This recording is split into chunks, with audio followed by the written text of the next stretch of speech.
মাঝে মাঝে মনে হতো তুমি শুধু আমার বউ নও, আমার খুব স্নেহের কেউ একজন। আমিও যে তোমাকে শুধু আমার বর ভেবেছি তা নয়, আমার বাপি নেই তো, আমি ভাবলাম তুমি তো আছো। আমার বাপির সঙ্গে আমি যা যা করতাম তোমার সঙ্গে আমি ঠিক তাই তাই করতে পারি। আমার বাপির সঙ্গে আমি যা যা জুলুম করতাম আমার মনে হয় আমি তোমার সঙ্গে তাই করতে পারি। আমার বাপির জায়গায় আমি তোমাকে বসিয়েছি।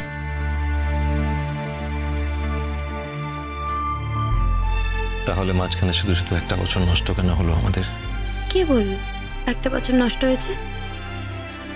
হয়তো দেখো একটা বছর নষ্ট হলোই না, এই একটা বছর আমরা একে অপরকে সময় দিলাম, সেই জন্যই হয়তো আমরা শেষ পর্যন্ত সারা জীবনের শপথ নিতে পারলাম। আমার কি মনে হয়েছিল জানো? আমি তো ভাবলাম আমার বুঝি জন্মদিনটাই গেল, বাড়ি থেকে কেউ ফোন করে একটা উইশ পর্যন্ত করল না, বাড়িতে এতগুলো লোক। হ্যাঁ ঠিক আছে, অন্য কেউ করেনি, চোখে, কিন্তু আরেকজন তো আছে, তার তো করার কথা, সেও করলো না। অথচ তারই উপরে রাগ করে অভিমান করে আমি বাড়ি ছেড়ে চলে গেছি। আর তুমি আমাকে আর তোমার স্যারকে নিয়ে কি খারাপ কথাই না বলেছিলে, মনে আছে? আমার মাথায় না তখন আগুন লেগে গেছিল। হ্যাঁ, আমি তো দেখলাম পৃথিবীতে আমার কথার কোনো দামই নেই, সবাই তোমার কথায় গুরুত্ব দেয়, তোমার কথার দাম দেয়, আমার কথার কোনো দাম নেই। এমনই খারাপ অবস্থা যে আমি আমার নিজের নির্বাচনটাও নিজে চুজ করতে পারবো না। আচ্ছা, তাহলে আমার বন্ধু সাম্য আর আমাকে নিয়ে যে কথাগুলো বলেছিলে? হ্যাঁ বলেছিলাম, মনে আছে, কিন্তু সেই ঘটনায় ভূমিকা আমার ছিল না। কার ভূমিকা ছিল, কার জন্য কি হয়েছিল, তুমি সেটা খুব ভালো করে জানো। এই একটা সত্যি কথা বলবে? বলো, তুমি যা জিজ্ঞেস করবে আমি সত্যিই বলবো। কখনো মিথ্যে তোমাকে বলিনি, আজও বলবো না, ভবিষ্যতেও বলবো না। যদি আমি তোমাকে সত্যিটা না বলতে চাইতাম তাহলে হয়তো বিয়ের সময় এতগুলো কথা আমি তোমাকে বলতাম না খুলে, তাহলে হয়তো অনেকগুলো সমস্যা এড়ানো যেত। আগে না স্যার, আমি না চোখে খুব ভালো দেখতে পাই, আমি এখানে এসে ঠিক দেখতে পেতাম আর ঠিক সব বুঝতে পারতাম। তুমি কি আজ অব্দি এমন কিছু দেখেছো যাতে মনে হয় তোমার যে আমি কোথাও আটকে রয়েছি? আজ না হয় তুমি বেরিয়ে এসেছো, কিন্তু আমি যখনকার কথা বলছি তখন তো সত্যি তুমি আটকে ছিলে। এখন বেরিয়ে এসেছো সেটা না হয় ভালো কথা। ইমন, আমার বেরিয়ে আসার মানে কিন্তু এই নয় যে আমি জীবনের রূপকথার থেকে ভালো অন্য কোনো মেয়েকে পেয়ে গেছি, সেই জন্যই বেরিয়ে আসতে পেরেছি। আসলে সময় যাওয়ার সঙ্গে সঙ্গে রূপকথা এমন ব্যবহার করতে শুরু করলো, এমন কিছু কাণ্ড কারখানা করলো যে সে নিজের সম্মান আমার চোখে নিজেই হারালো। আমি তাকে আগের মতো সম্মান আর শ্রদ্ধা করতে পারছিলাম না।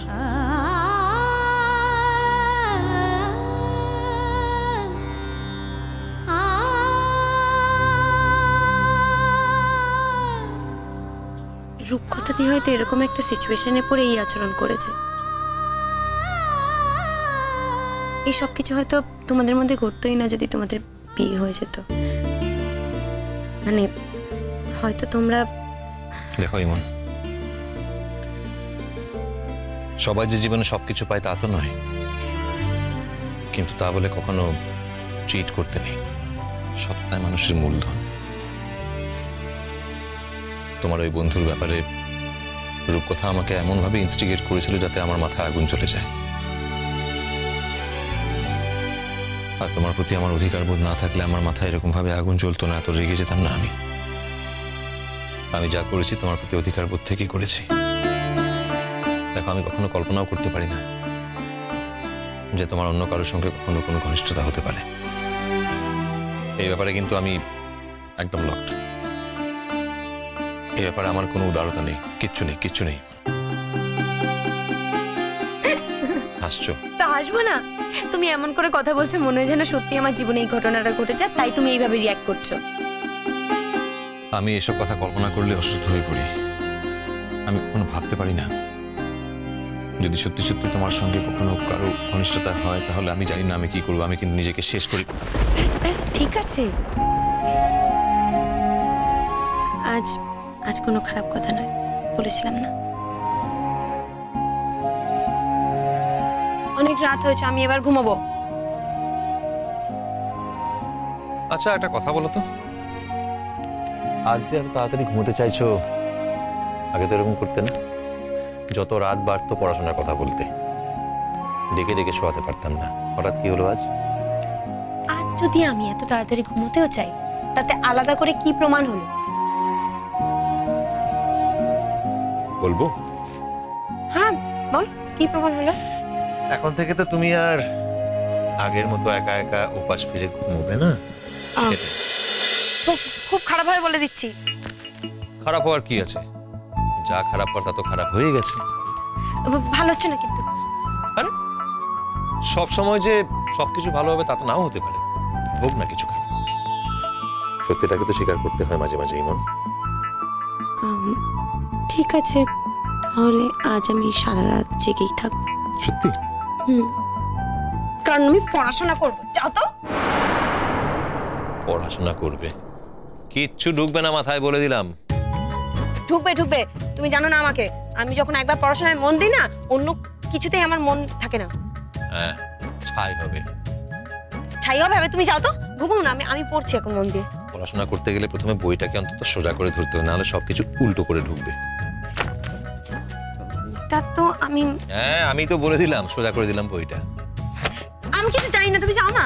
হ্যাঁ, তুমি জানো না, আমি তো জানি। কি জানো?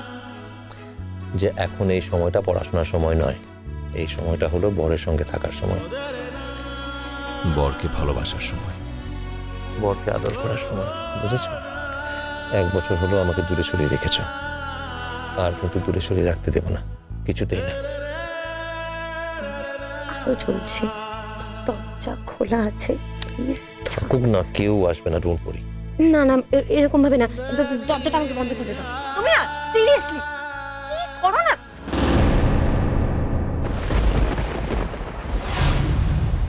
রূপকথা দি, তুমি এত রাতে এখানে? কি ব্যাপার, তুমি এত রাতে এখানে? আমি আমার ঘরের দিকে যাচ্ছিলাম। হ্যাঁ যাচ্ছিলে বুঝলাম, কিন্তু যাও তো নি। কিছু বলবে? বলো।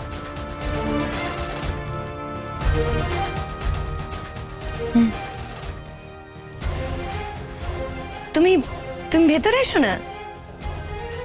যাকে ঠেলে বাইরে বার করে দেওয়া হয়েছে সে ভেতরে আসবে কি করে ইমন? শুধু শুধু আমায় ভেতরে ডাকছো কেন? ভেতরে ডাকলেই আমাকে কি ভেতরে নিতে পারবে, নাকি রনও নিতে পারবে বলো? তাহলে তুমি বলছিলে না আমার কিছু বলার আছে কিনা? একটা কথা বলার আছে জানো, ওকে দুঃখ দিয়ে ঠকিয়ে কেউ কোনোদিন সুখী হতে পারে না। তাই যদি হতো তাহলে আকাশে চাঁদ উঠতো না, তারা উঠতো না, সূর্য উঠতো না, দিন রাত হতো না। তুমি আমাকে ঠকিয়ে দুঃখ দিয়ে আর যাই পাও না কেন, জীবনে কোনোদিন সুখী হতে পারবে না।